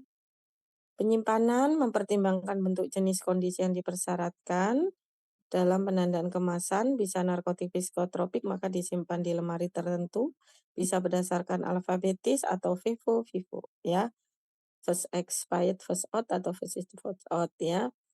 Untuk apa? Agar aman, nggak hilang ya, karena memang kemungkinan hilang tuh bisa aja karena ada perawat atau bidan yang berpraktek. Nanti kalau misalkan nganu obat gitu gimana gitu ya. Jangan, harus hati-hati. Jangan-jangan hilang 1 box, 2 box gitu, nggak tahu. Dari kerusakan fisik atau kimia perlu dijamin mutunya sehingga persyaratannya tetap sesuai standarnya. Pendistribusiannya di setiap unit satelit farmasi puskesmas dan jaringannya rawat inap, rawat jalan, UGD dan sebagainya ada floor stock ya, namanya floor stock ya. Nah, obat emergensi floor stock itu ada lemarinya sendiri, ditaruh di situ stoknya, besok kalau dia nggak kok berkurang karena ada pasien tadi malam di UGD, kita ganti dengan yang baru, yang keluar itu berapa gitu, itu menjadi data biasanya dalam bentuk resep ya. Rawat inap di UGD, VK, poligigi, poliumum, floor stock-nya atau pustu atau puskesmas pembantu. Pengendaliannya adanya pemantauan stok yang mendekati ED, hampir habis atau hilang ya, melalui kartu stok dan pelaporan stok opnim per semester, misal per 6 bulan sekali harus stok opnim ya. Supaya nanti tidak terjadi kelebihan ataupun kekurangan di unit pelayanan. Nah, kemudian administrasi pencatatannya ya, mulai dari diterima, disimpan, didistribusikan ataupun di unit pelayanan lainnya, maka ada namanya laporan pemakaian obat harian atau LPLPO bulanan, laporan kesesuaian item obat dengan Fornas ya, yang sama dengan Fornas ini, yang enggak sama apa aja. Berdasarkan dengan pola penyakitnya, ada pemakaian narkotik psikotropik ataupun ketersediaan 20 item obat dan vaksin yang emang esensial. Itu sebagai laporan. Kemudian pemantauan dan evaluasi kegiatan dilakukan dengan melihat capaian kinerja berdasarkan pencatatan pelaporan yang dilakukan untuk meningkatkan kualitas pelayanannya. Berdasarkan PKP, laporan kesesuaian item obat dengan Fornas, laporan kesesuaian ketersediaan obat dengan pola penyakitnya. Nah, kalau kliniknya adik-adik pasti sudah tahu ya, mulai screening resep ya, penyerahan obat, pemberian informasi obat gitu ya, konseling, visite pasien, ikut dengan dokter ya, pemantauan dan pelaporan efek samping obat, pemantauan terapi obat, evaluasi penggunaan obat ya, dimulai dari screening resep secara administrasi. Oh, dokternya udah tanda tangan. Oh, untuk siapa gak ditulis di situ, ditulis untuk anak atau untuk orang dewasa. Peracikannya ada penandaan etiketnya ataukah pakai biru, putih gitu ya. Penyerahan obat disertai dengan informasi. PIO, pelayanan pemberian informasi obat. Secara aktif dan pasif ya. Jangan kalau pasif tuh artinya begini, orangnya kelihatannya terburu-buru, mungkin secara garis besar saja. Menjawab pertanyaan dari pasien maupun tenaga kesehatan, membuat leaflet, poster, ataupun brosur ya sebagai promosi gitu, informasi, mengkoordinasikan penelitian terkait obat dan kegiatan pelayanan kefarmasian. Biasanya anak-anak magang atau ada usaha penelitian yang masuk ke puskesmas. Konseling dilaksanakan secara optimal, belum terdapat ruang konseling biasanya karena ruangannya sempit sekali ya. Pelayanan farmasi klinik di VCT di sini dilakukan secara tim dan mandiri, belum dilakukan secara optimal karena memang pekerjaan manajemen administrasi itu banyak dengan 2 orang, jadi kadang VCT ini tidak, optimal apalagi kalau rawat inapnya itu bednya lumayan banyak ya. Kemudian pelayanan farmasi klinik, ada efek samping dicatat melalui dokumen form MISO ataupun rekam medis pasien. Perlu dikomunikasikan dengan baik kepada tenaga kesehatan yang lain. Misalkan terjadi alergi dan sebagainya mungkin bisa dikomunikasikan kepada tenaga kesehatan. Kadang yang memberikan malah tenaga kesehatan yang lain ya. Sekarang sifatnya kalau di rawat inap tuh namanya UDD. Jadi perawat yang memberikan ya, artinya kita yang apa ya, menginformasikan ke perawat, "Nanti diberikan ya ini 3 kali sehari, tolong diinformasikan kepada pasiennya." Dikasih 3 biji, obat yang diminum hari itu, gitu ya. Jadi kita yang memberikan informasi kepada perawat, tapi yang bertanggung jawab tetap kita, gitu ya. Cuma perawat diberikan informasinya, gitu. Karena kita tidak mungkin mengikuti semua VCT, menyerahkan obat ke satu-satu ruangan pasien dan sebagainya, nggak nututi, ya. Pekerjaannya hanya ada satu asisten apoteker atau TTK dan kita, ya. Laporan kesalahan pemberian obat ini perlu dicatat supaya tidak kejadian. Laporan persentase penggunaan antibiotik pada kasus ISPA atau infeksi saluran, pernafasan akut non pneumonia ya ataupun diare yang non spesifik. Ini harus dicatat juga. Laporan persentase penggunaan injeksi pada kasus mialgia, yang sakit kepala, sakit, badannya sakit gitu ya. Ini injeksinya ternyata kok banyak gitu ya yang dipakai. Maka ini menjadi tanggung jawab kita dalam pelaporannya juga ya. Ini adalah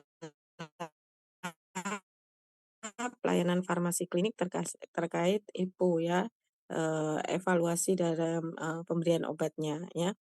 Dari sini ada yang mau ditanyakan silakan. Saya sampai jam berapa ya, Dek?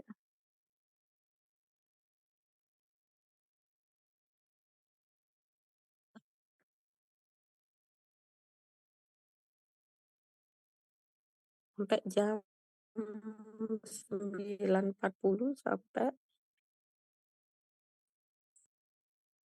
11 ya?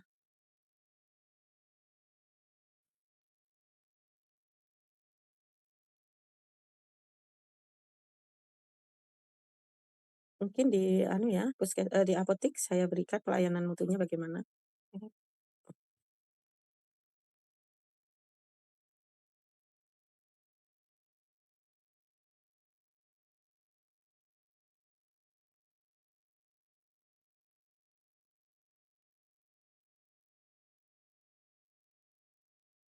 Ketemu mesti ini ya, sebentar.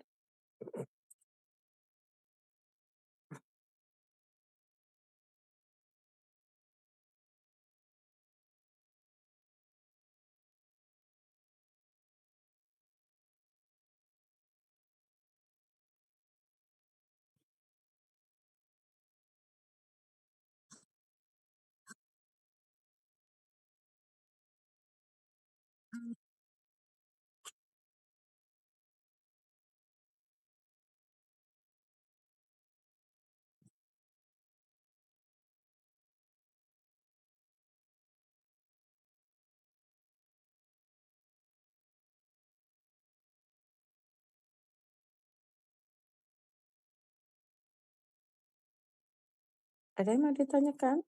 Nggak ada ya? Berarti ini pinter-pinter anak angkatan anak semester 7 ini. Mudah nanti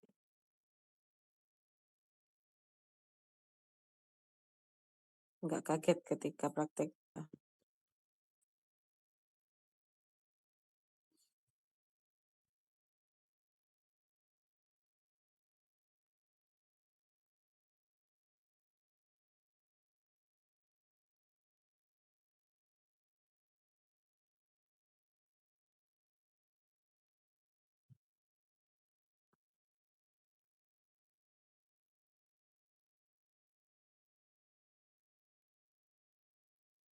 Kepanjangan, tapi nanti, mungkin separuh aja. Sisanya minggu depan saya berikan terkait halal, obat halal.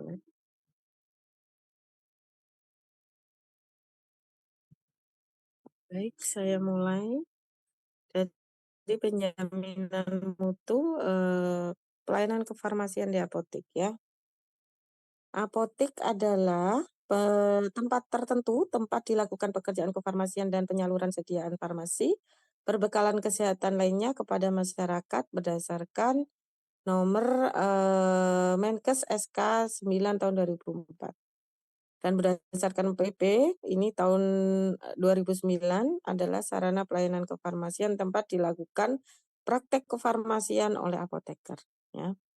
Pendirian apotik ini, yang memberi kewenangan adalah menteri, melalui kepala dinas kesehatan kabupaten kota, ya. Sekarang pun seperti itu. Pemberian SIA pun sama, ya. Jadi kalau apoteker di sini adik-adik mengajukan izin kepada Dinas Kesehatan Kabupaten, ya. Nanti, ada tembusan biasanya ke BPOM gitu ya. Nanti akan ada, apa namanya, review, visite gitu ya. Apakah dia belum memenuhi atau tidak memenuhi, ya. Kalau sudah memenuhi pasti diberikan surat izin apotek. Biasanya seringnya adalah memenuhi dan belum memenuhi, ya. Kalau belum memenuhi disuruh melengkapi. Syarat SIA itu biasanya, eee, sekarang itu by system ya, melalui SSO. Ini mungkin kalau dilihat dari ininya mungkin yang masih lama ya, tapi secara umum hampir sama. Yang pertama adalah fotokopi surat izin gangguan HO yang diperoleh dari Dinas Kesehatan Kabupaten Kota. Ini dulu ya, mungkin sekarang, saya nggak tahu berkasnya ya, karena tiap 5 tahun saya ganti SIA itu bisa aja berbeda anunya, form-formnya. Ya, saya sampai sekarang saya masih pegang apotek adik-adik. Jadi setiap 5 tahun itu saya mau ngajukan tuh berbeda lagi, apalagi sekarang by system ya. Saya nggak tahu formnya kayak apa lagi gitu ya. Jadi, ya ini mungkin kalau dulu ada syarat salah satunya ini. Kemudian ada fotokopi surat izin kerja apoteker, SIPA. Namanya SIPA, Surat Izin Praktek Apoteker. Kalau SIKA itu Surat Izin Kerja Apoteker biasanya untuk di industri. Nah, itu, kita melakukannya karena kita ketika lulus dapat Serkom, dapat Serprof, sertifikat profesi, dan dapat surat sumpah. Ketika 3 dokumen itu dimasukkan dalam sistem di KTKI, maka adik-adik akan dapat namanya STRA. Kalau dulu namanya SPSK, ya saya masih SPSK zaman dulu sekali. Nah, itu ngurusnya 3 bulan adik-adik. Nah, kalau sekarang adik-adik cuma 14 hari kerja, nanti akan dapat ESTRA. Nah, itu seumur hidup. Kalau saya dulu 5 tahun memperpanjang, dan itu berbayar. Nah, adik-adik untuk pertama aja berbayar di KTKI, seumur hidup hanya 1 kali itu. Nah, kemudian lanjut ke kita ngurus ke by sistem SSO di Dinas PTSP, Dinas Penanaman Modal dan Pelayanan Satu Pintu gitu ya. Itu memang satu pintu di setiap, pemerintah daerah gitu ya, daerah, kabupaten atau kota. Nanti kenapa satu pintu? Karena ada dinas kesehatan, ada dinas perdagangan, perindustrian, yang ada di bawahnya PTSP tersebut yang nantinya jika mau ngurus SIUP, surat izin usaha ke dinas, perindustrian nanti masuknya ke, PTSP, nanti Dinas Perindustrian atau Perdagangan hanya memberikan rekomendasi. Sama halnya dengan ketika ngurus surat izin praktek apoteker. Maka adik-adik masuk ke sistem SSO-nya di, by sistemnya di PTSP, nanti di PTSP ini adik-adik nanti, form-formnya di-upload di situ, kemudian PTSP akan melanjutkannya ke dinas yang terkait. Misal ini kalau terkait surat izin praktek tenaga kesehatan itu biasanya di dinas kesehatan baik apoteker, perawat, dokter, dokter gigi dan sebagainya. Nanti dari dinas kesehatan akan memberikan rekomendasi kepada dinas PTSP untuk mengeluarkan atau tidak mengeluarkan. Jadi misalnya rekomendasinya adalah tidak, belum memenuhi gitu ya, berarti belum dikeluarkan. Atau sudah memenuhi berarti direkomendasikan untuk dikeluarkan surat izinnya, ya. Nah, nanti akan dibuatkan yang namanya berkasnya itu untuk sebagai surat izin prakteknya. Ketika surat izin praktek ini keluar, nanti akan mengurus surat izin apotik, ya. Surat izin apotik ini salah satu berkasnya adalah surat izin prakteknya ini yang diupload, ya. By sistem lagi, masuk ke SSO lagi di Dinas PTSP untuk isiannya. Salah satu berkasnya adalah SIPA tadi, ya. Kemudian apalagi selain SIPA, ada nomor NPWP-nya si PSA kalau kerjasama. Kalau nggak kerjasama milik sendiri apoteknya ya NPWP-nya si apotekernya gitu ya. Kemudian ada dena ruang, layout bangunan, oh ini tempat etalasenya, oh ini kamar mandinya, oh ini tempat raciknya, oh ini meja apotekernya gitu ya. Kemudian surat keterangan pernyataan status bangunan milik sendiri atau sewa. Ada formnya adik-adik, itu ada di form berdasarkan Kementerian Kesehatan, ada formnya dicentang-centang, sarana prasarananya aja, eee, di list-nya di situ, disediakan saja ya. Hasil pemeriksaan kualitas air oleh laboratorium Dinas Kesehatan kabupaten kota, kayaknya nggak perlu ya kalau sekarang, dulu mungkin iya ya. Kemudian data apoteker pendamping kalau ada ya, termasuk daftar, TTK-nya gitu ya. Kemudian atau tenaga yang lainnya, biasanya minta fotokopi dan surat tanda registrasi ataupun surat, surat, praktek ya, kayak surat izin SIPA-nya gitu ya, surat izin praktek TTK-nya ya, itu biasanya. Kalau apoteker pendamping ya surat SIPA-nya gitu ya. Kemudian ada daftar peralatan apotek obat generik berlogo minimal 70% UGB, sekitar 150 item obat gitu ya. Daftar peralatan apoteknya perlu mortir stemper kah, kalau ada blender ya blender. Kalau sekarang kan sudah dipermudah dengan adanya blender ya. Kemudian ada surat pernyataan tidak bekerja pada perusahaan farmasi. Tidak boleh memang, dia bekerja di industri dan dia bekerja di apotek. Kalau di institusi lainnya sepertinya masih boleh ya, misalnya di rumah sakit dan apotek gitu ya. Ataupun, seperti saya ini masih bisa ya, di institusi pendidikan dan apotek gitu ya. Fotokopi akta perjanjian dengan PSA, notaris, ini perlu. Kalau dulu adik-adik ada surat rekomendasi dari organisasi profesi. Sekarang di Undang-Undang Kesehatan terbaru di tahun kemarin 2023, itu sudah organisasi profesi tidak memberikan surat rekomendasi. Jadi adik-adik bisa langsung, masuk ke by sistemnya melalui SSO, nanti langsung ke Dinas Kesehatan diarahkan oleh PTSP-nya. Surat pernyataan menyatakan bahwa PSA tidak melanggar. Nah, ini ada memang formnya sudah. Jadi tanda tangan PSA maupun si apotekernya bahwa tidak melanggar undang-undang. Ada fotokopi KTP-nya si apotekernya, daftar asisten apoteker nama alamatnya, fotokopi surat izin atasan kalau misalkan seperti saya yang megang apotik saya harus izin ke Pak Dekan gitu ya. Kalau, SILP surat izin usaha perdagangan ya. Nah ini biasanya dari, eee, apa, Dinas Perindustrian ya.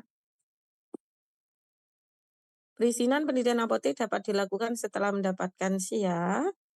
Nah, maka izin apotek diberikan oleh Kementerian Kesehatan melalui, Dinas Kesehatan Kabupaten Kota, dan kabupaten kota kalau sudah mengeluarkan izin maka bisa menjadi tembusan kepada Kementerian Kesehatan ya. Jadi pengawasannya sekarang di Dinas Kesehatan dan BPOM ya, untuk apotek. Bu, kalau ada polisi yang mengawasi itu gimana ya Bu ya? Tiba-tiba selama kalian melakukan di track-nya untuk melakukan pelayanan kefarmasiannya saya rasa, tidak ada masalah kecuali kalian melakukan misalkan, memberikan obat-obat keras di luar OWA, obat wajib apotik gitu ya, kepada pasien gitu ya. Dan pasien itu biasanya kadang polisi kan mungkin ya, saya tidak tidak ya, mungkin ada keluarga atau yang berprofesi di bidang, di polisi ya. Mungkin, lagi menguji sesuatu gitu ya, apotek ini menjual nggak ya gitu ya, diuji gitu ya. ternyata menjual gitu, diberikan. Nah ini akhirnya diviralkan mungkin menjadi laporan gitu ya. Kalau sampai kejadian seperti itu, mohon makanya dari situ organisasi profesi sangat penting sekali adik-adik untuk, tetap ada, adik-adik masuk di komunitas tersebut ya. Jadi kalau ada apa-apa adik-adik bisa berkomunikasi dengan pengurus organisasi profesi, di situ pun ada lembaga bantuan hukumnya juga.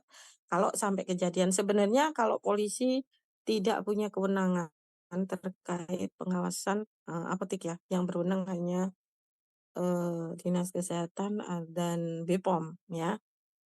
Jadi, seperti itu. Nah, kalau ada aduan dari, polisi, polisi kan juga masyarakat ya, mungkin itu bisa dijadikan, apa namanya, bisa dijadikan laporan yang ditindaklanjuti oleh, BPOM ataupun Dinas Kesehatan, sehingga harus hati-hati, ya.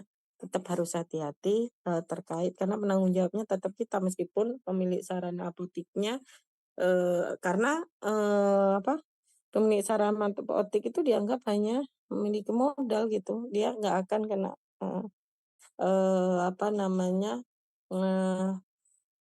kasus hukum jika ada kejadian yang, berhubungan dengan hukum, baik itu perdata maupun pidananya, yang kena adalah apotekernya. Syarat apotek dari lokasinya, bangunan, perlengkapannya maupun personalia. Penggolongan obat di apotek ada generik, paten, obat bebas, bebas terbatas berdasarkan, eee, pedoman penggunaan obat bebas bebas terbatas tahun 2006, dan narkotik psikotropik berdasarkan Undang-Undang Republik Indonesia 35 tahun 2009, dan obat wajib apotek berdasarkan Keputusan Menteri Kesehatan 347 tahun 2000, tahun 1990. Ya, tapi ini sekarang mulai ada yang baru ya, Adik. Saya belum baca lagi, ada beberapa obat-obat yang memang, menjadi tambahan obat wajib apotek, ada yang dikurangi. Jadi, bisa diupdate ya, ini saya belum update lagi yang terakhir ya.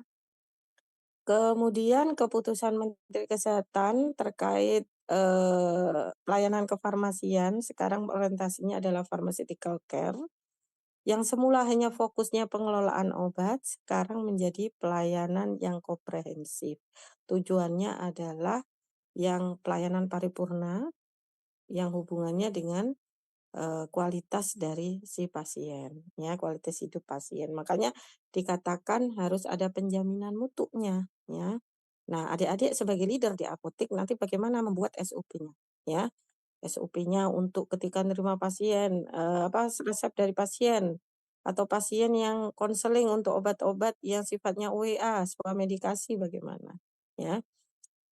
Tentang standar pelayanan kefarmasian di apotek, tujuannya meningkatkan mutu pelayanan kefarmasian, menjamin kepastian hukum tenaga kefarmasian, dan melindungi pasien. Jadi tujuannya adalah mutu untuk pelayanan farmasian bagi pasien, ya, sehingga penggunaan obatnya pasiennya terlindungi dan kita aman, ya.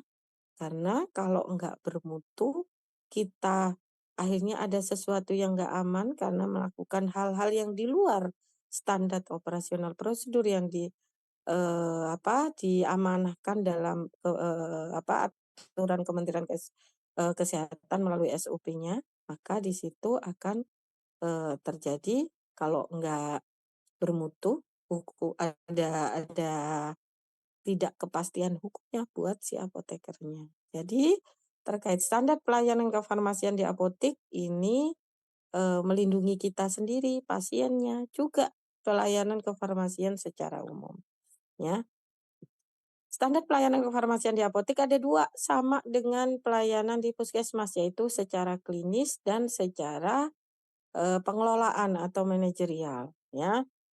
Nah, yang pengelolaan sediaan farmasi secara manajerial atau pengelolaan dimulai dari perencanaan ya.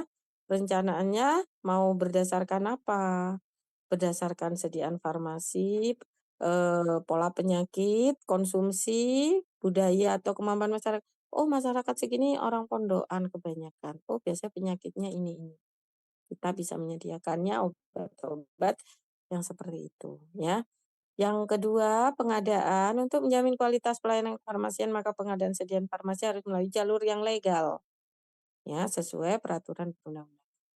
Penerimaannya juga gitu, ya, kita jalurnya juga, karena menggunakan yang legal, dari pengadaannya diterimanya dalam bentuk legal juga fakturnya, ya. Bener, si distributornya legal, yang datang fakturnya adalah ilegal. Nota biasa kalian terima saja, padahal itu yang bermain adalah sales dari distributornya. Nah, hati-hati ya. Jadi di sini ada faktur disesuaikan, oh ini fakturnya jelas, alamat dari apoteknya, nama apotek jelas, nama obat, jenis sediaannya, dosis atau kekuatan sediaannya, jumlahnya, batch expirednya jelas gitu ya, tanda tangan diterima. Jangan sampai ketika diterima itu dalam kondisi kita nggak tahu isinya di dalam dusnya itu berapa, tanda tangan saja, itu adalah aspek legal. Artinya yang diterima kita sudah disetujui kedua belah pihak. Penyimpanan, disimpan dalam, wadah asli atau dari pabrik dalam hal pengecualian darurat, di mana ini dipindahkan wadah lain maka harus dicegah terjadinya kontaminasi. Nah, kemudian bisa ditulis informasi yang jelas dalam wadah baru, ada sekurang-kurangnya memuat nama obat, nomor batch, dan tanggal kadaluarsa. Semua obat atau bahan obat harus disimpan dalam kondisi yang sesuai sehingga terjamin keamanan dan stabilitasnya. Sistem penyimpanannya dilakukan memperhatikan bentuk sediaan dan kelas terapi obat serta disusun secara alfabetis. Ya, untuk memudahkan. Misalkan mau dibedakan antara jenis obatnya, ya, satunya antibiotik, satunya obat biasa gitu ya. Maka itu bisa disusun sendiri gitu ya. Pengeluaran obat memakai sistem FIFO, First Expired First Out atau FIFO ya. Kemudian pemusnahan, obat yang kadaluarsa rusak dimusnahkan sesuai dengan jenis dan bentuk sediaannya. Pemusnahan obat kadaluarsa atau rusak yang mengandung narkotika psikotropi dilakukan oleh apoteker dan disaksikan oleh Dinas Kesehatan Kabupaten Kota melalui berita acara. Jadi ada berita acaranya, dimusnahkan dengan cara apa gitu ya. Misalkan kalau dia bentuknya cairan dibuang dikeluarkan dari wadahnya gitu ya. Kalau bentuknya dia padatan harus dihancurkan gitu ya, ditimbun dan sebagainya ya. Ada berita acara tanggal sekian ini ada saksinya adalah dari Dinas Kesehatan ya. Kemudian kalau untuk resep yang disimpan melebihi 5 tahun dapat dimusnahkan. Pemusnahan dilakukan apoteker disaksikan oleh petugas lain di apotik dengan cara dibakar atau cara pemusnahan lain dibuktikan dengan berita acara menggunakan formulir, ada formnya, bisa minta ya form-formnya atau di peraturan Kementerian Kesehatan bisa dilihat ya. Nah, baru dilaporkan ke Dinas Kesehatan. Kemudian pengendalian dilakukan untuk mempertahankan jenis jumlah persediaan sesuai kebutuhan pelayanan melalui pengaturan sistem pesanan atau pengadaan, penyimpanan atau pengeluaran. Hal ini bertujuan menghindari terjadinya kelebihan, kekurangan, kekosongan, obat kadaluarsa, kehilangan dan sebagainya. Jadi ada stok opnim. Ya. Pencatatan dan pelaporan ini ada proses administrasi dimulai dari perencanaan pengadaan surat pesanan, fakturnya, ya penyimpanannya, kartu stok, penyerahan dan sebagainya. Ya. Kalau untuk psikotropik narkotik lanjut tiap bulan, nggak boleh di bawah tanggal 10 harus laporan psikotropik narkotik melalui sistem SIPNAP ya. Kemudian pelayanan farmasi klinik di apotik ada yang namanya pengkajian resep, ya sama dengan tadi di puskesmas, dimulai dari administrasi, pasiennya, namanya, berat badan, umur, nama dokter, nomor ada surat izin prakteknya enggak gitu ya, nomor telepon paraf, tanggal penulisan resep. Farmasetiknya, bentuk sewatan sediaannya udah bener enggak, stabilitasnya bener enggak, kompatibilitas obatnya kalau diminta puyer ataupun adanya dosis, sudah bener enggak gitu ya. Biasanya dosis jarang ya, dosis, apa, dokter kadang, kalau meresepkan suatu kadang underdose tapi dia karena interaksi dengan obat lain akhirnya itu memang tujuannya seperti itu. Jadi jangan langsung dokter ini salah ya, bisa dikomunikasikan. Yang klinis, keterampilan indikasi dan dosis obatnya, aturan cara penggunaan obatnya, duplikasi atau polifarmasi. Jangan-jangan dokternya menulis, di dalam raciannya ada, anti, histaminnya, di sirupnya, di resep tersendirinya ada antihistamin, mungkin bisa ditanyakan, ya. Mungkin karena nama patennya berbeda, tapi isinya sama, mungkin bisa ditanyakan. Reaksi obat yang tidak diinginkan, kontraindikasi maupun interaksi, itu yang jadi perhatian, ya. Nah, dispensing setelah melakukan pengkajian resep maka dilakukan penyiapannya, kemudian melakukan peracikannya. Maka penyiapannya pun juga harus, supaya penjaminan mutunya terjamin, resepnya misal dikasih nomor satu untuk kita, satu untuk pasiennya.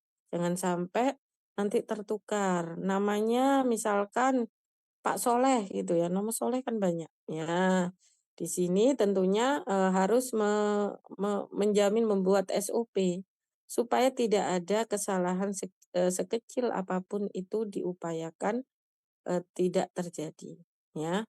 Maka kita yang bikin SOP, ya. Kalau bisa double check, ketika mau menyerahkan pun double check, mau menerima juga double check, ya.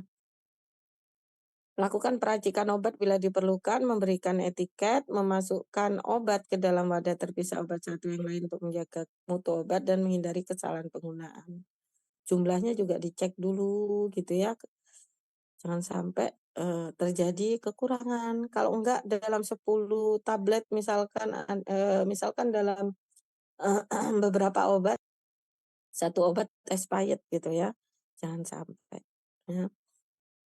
Setelah penyiapan, maka dilakukan hal sebagai berikut. Sebelum obat diserahkan pasien, dilakukan pemeriksaan kembali mengenai nama pasien. Double checking ya, memanggil namanya, nomornya, memeriksa ulang, menyerahkan obat disertai pemberian informasi obat, memastikan penerimanya benar gitu ya. Membuat salinan resep dan menyimpan resep pada tempatnya kalau narkotik psikotropik disendirikan gitu ya. Karena ada catatan tersendiri untuk, obat narkotik psikotropik. Kemudian membuat catatan pengobatan pasien, ada rekam medis lah istilahnya. Ada form record ya namanya, ada kok. Nanti kalian dapatkan ketika magang di apotik ya.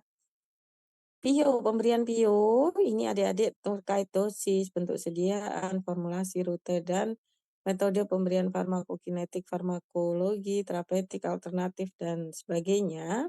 Kegiatan PIO di apotik meliputi apa saja? Menjawab pertanyaan lisan dan tulisan dari pasien.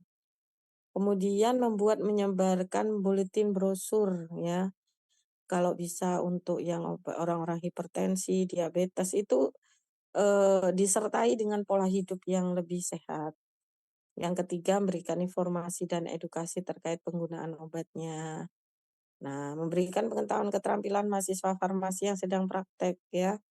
Kemudian yang kelima, melakukan penelitian penggunaan obat. Sekarang tuh penelitian obat resistensi obat antibiotik tuh banyak. Saya mau melakukan penelitian riset. Ya, ini masuk ke SKP, Satuan Kerja Profesi. Adik-adik nanti kalau sudah lulus, adik-adik itu kan dapat namanya sertifikat kompetensi ya. Kalau lulus ujian kompetensi apoteker ya.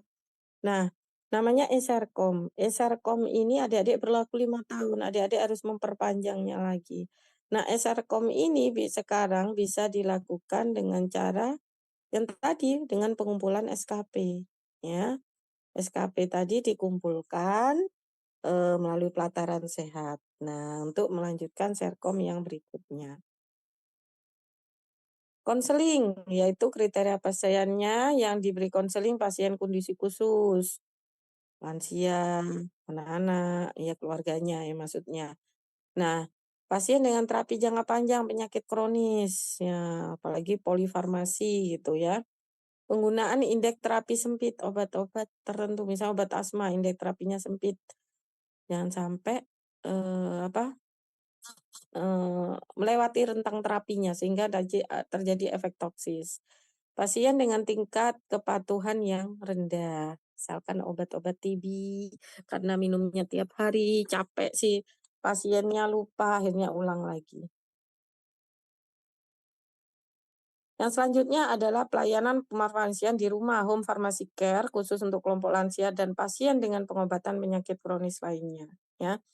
Dengan cara asesmen masalah yang berhubungan dengan pengobatannya. Dicatat ada formnya adik-adik ya. Adik-adik bisa lihat nanti pada saat praktek ya, di, PKPA-nya, di praktek kerja profesi apoteker. Karena adik-adik sudah memasuki semester 7 ini, kalau cepat lulus nanti bisa langsung di profesi, nanti ini adalah dasar adik-adik untuk masuk ke sana ya. Pendampingan obat ya saat di rumah misalnya pemakaian obat asma atau insulin pen gitu ya, itu diberi pendampingan. Konsultasi masalah obat atau kesehatan secara umum atau bisa by phone ya adik-adik ya. Atau monitoring pelaksanaan efektivitas keamanan penggunaan obat berdasarkan catatan pengobatan pasien, kemudian melakukan dokumentasi ya. Ini adalah form-form untuk dokumentasi pelayanan kefarmasian di rumah ya. Ini seperti ini ya. Pemantauan PTO, terapi obat. Nah,